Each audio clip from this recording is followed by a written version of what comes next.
Hello students, कैसे हो आप लोग।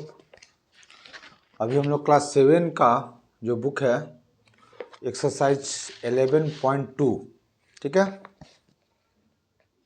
11.2 इसका हम लोग क्वेश्चन हल करेंगे। पेज नंबर 194, ठीक है, आप लोग निकाल लो। तो ये जो चैप्टर है पावर से संबंधित है, घातांक से संबंधित है, घात से संबंधित है। तो कैसे हम लोग बनाएंगे, देखिए इसको ब्लैक बोर्ड पर। यहाँ पे लिखा हुआ घातांकों इसके पहले वाले चैप्टर में बताया था मैंने कि जो पावर है ये बेस है और इसी को हम लोग पावर को घात बोलते हैं, घातांक बोलते हैं, पावर बोलते हैं, जो बोलना बोलिए इसको, ये वाला ये जो। तो घातांकों का जो नियम का प्रयोग करते हुए, घातांक का पावर का एक नियम होता है, एक सूत्र होता है। क्वेश्चन जैसे जैसे आएगा मैं एक एक नियम आपको बताते रहूँगा, ठीक है। इसके पहले अगर नियम नहीं बताया क्लास 7 में तो मैंने नहीं बताया। तो जैसे जैसे क्वेश्चन आएगा, जिस तरह का क्वेश्चन आएगा उसमें किस तरह का नियम का, तो जो नियम है, नियम का मतलब बोलने का अर्थ ही मेरा ये है कि जो फार्मूला इसका सूत्र है, कहने का मतलब ये है। तो मेरा 1 नंबर का क्वेश्चन है जो 3 का पावर 2 इंटू 3 का पावर 4 इंटू 3 का पावर 8। तो बोस यहाँ पे आपका बेस जो है बराबर है, इक्वल है, और पावर जो है डिफरेंट है, अलग अलग है। तो एक मेरा सूत्र है, उसको हम लिख देते हैं आप लोग को इसमें। फार्मूला इसको बोल सकते हैं हम लोग। जैसे यहाँ x है और उसका पावर m है और इंटू एक्स का पावर n है, मतलब आपका बेस समान हो तो ऊपर का जो पावर होता है वह जुट जाता है। तो यहाँ पे n लिखना था मेरे को, तो m प्लस n हो जाएगा, ठीक है ना। इसका पावर जो होता है वह, अगर आपका बेस एक जैसा हो तो ऊपर का पावर जो होता है जुट जाता है। कब? यहाँ पे इंटू मल्टीप्लाई का सिंबल होता है। तो यहाँ भी देखिए क्वेश्चन में हमारा बेस सेम है, देख रहे हैं ना, और बीच में मल्टीप्लाई का सिंबल है। तो आप लिखोगे 3, इसी फार्मूला इसी सूत्र के अनुसार से 3, उसका पावर है 2, उसका पावर है यहाँ पे 4 और उसका फिर पावर है 8।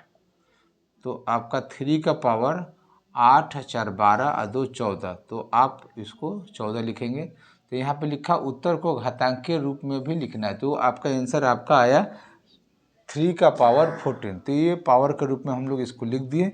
इसी तरीक़ा से हम लोग को सवाल बनाना है, मतलब सवाल को हल करना है, सूत्र का प्रयोग करके करना है, और जो आंसर आएगा वो पावर में लिखना है, आपको घातांक के रूप में लिखना है। क्लियर? तो अब आइए फिर इसका 2 नंबर क्वेश्चन है, इसमें हम बता देते हैं आपको। जैसे जैसे कोई नया फार्मूला या सूत्र आएगा हम आपको बगल में बताते रहेंगे, उसको नोट करते रहिएगा, बहुत मस्ट है, ठीक है। अब बिना फार्मूला का, बिना सूत्र का कोई काम होने वाला नहीं है, ठीक है। आगे है 6 का पावर 15,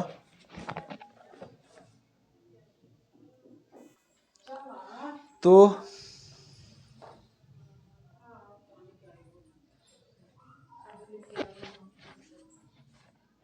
2 नंबर क्वेश्चन, 6 का पावर 15 भागा 6 का पावर 10।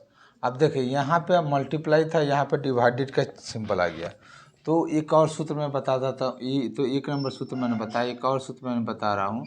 अगर x का पावर m हो भागा x का पावर n हो, ठीक है, मतलब आपका आधार एक जैसा हो और बीच में डिवाइडेड का सिंबल हो और उसका पावर अलग अलग हो, तो लिखेंगे x का पावर m माइनस n।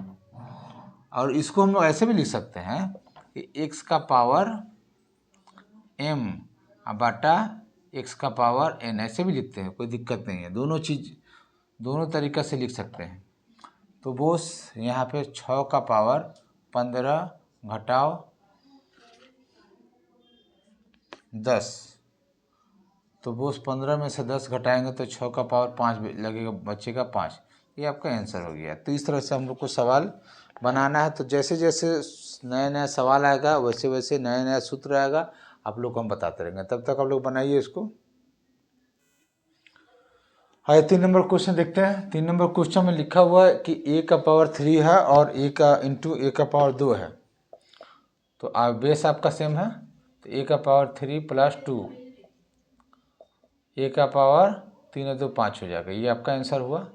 उसी तरह से 4 नंबर क्वेश्चन लिखा हुआ 7 का पावर x इंटू 7 का पावर 2, तो बेस आपका सेम है तो लिखेंगे 7 और इंटू का सिंबल है तो पहले वाले पावर में दूसरे वाले पावर को हम लोग क्या करेंगे, जोड़ देंगे। तो x प्लस 2, चूँकि x में चर राशि है और 2 जो है वो अचर राशि है, ठीक है ना, तो ये दोनों का जुड़ता नहीं है तो इसको हम लोग इसी तरह से लिख देते हैं, ठीक है।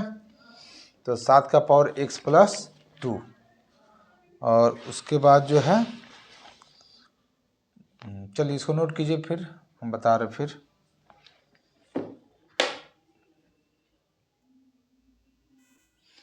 अब देखिए 5 नंबर सवाल में एक नया चीज़ आया, ठीक है ना। 5 का पावर 2 है और इन दोनों का पावर 3 है, ठीक है ना।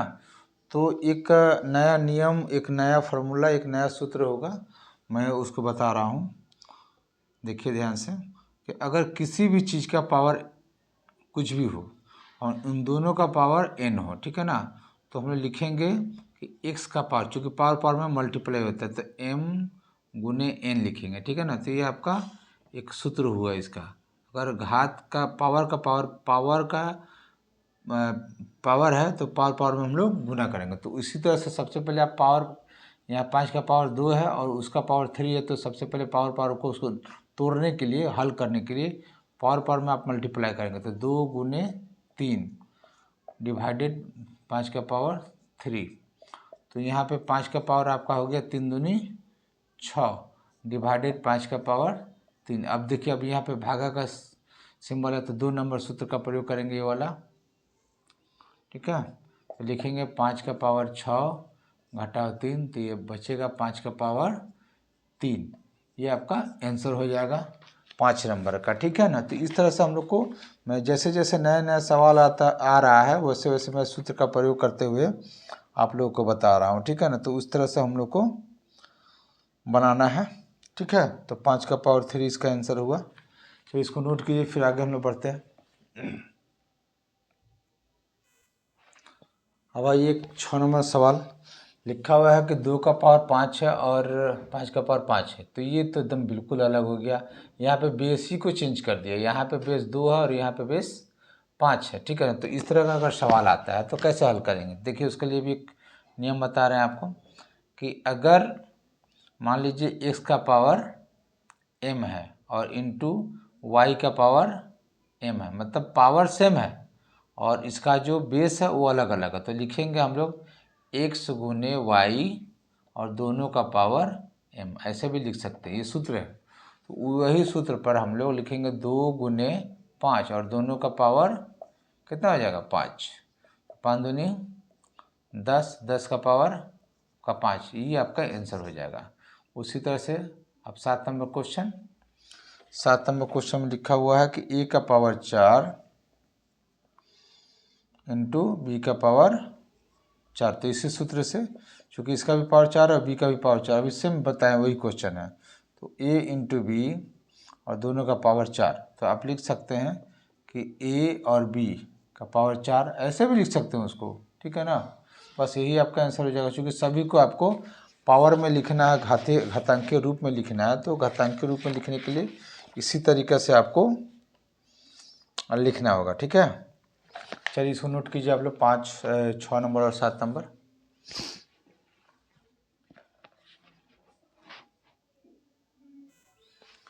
8 नंबर क्वेश्चन देखते हैं। 8 नंबर क्वेश्चन में लिखा हुआ है, ठीक है ना, 3 का पावर 4 और इन दोनों का पावर 3 है। तो हमने ये सूत्र बताया था, पावर पावर में क्या होता है, मल्टीप्लाई हो जाता है। तो लिखेंगे 3 का पावर 4 गुने 3, यानी कि 3 का पावर 12, ठीक है। तो यह मेरा आंसर हो गया। उसी तरह से 9 नंबर क्वेश्चन, 9 नंबर क्वेश्चन में लिखा हुआ है कि 2 का पावर 20 डिवाइडेड 2 का पावर 15 इंटू 2 का पावर 3। तो सबसे पहले हम लोग, बोर्ड मास का नियम है कि कोष्ठ का काम पहले करते हैं। तो 2 का पावर 20 भागा 15 गुने 2 का पावर 3, 2 का पावर हो जाएगा आपका 20 में से 15 जाएगा तो 5 गुने 2 का पावर 3। तो अब देखिए दोनों का बेस सेम है तो ऊपर के पावर को जोड़ देंगे, 2 का पावर 5 जोड़ 3 यानी कि 2 का पावर आपका हो जाएगा कितना 8। तो ये अब मेरा 9 नंबर का आंसर है 2 का पावर 8। अब एक अंतिम क्वेश्चन है 10 नंबर भी बता रहा हूँ, नोट कीजिए इसे। 10 नंबर क्वेश्चन 1 नंबर का अंतिम क्वेश्चन है।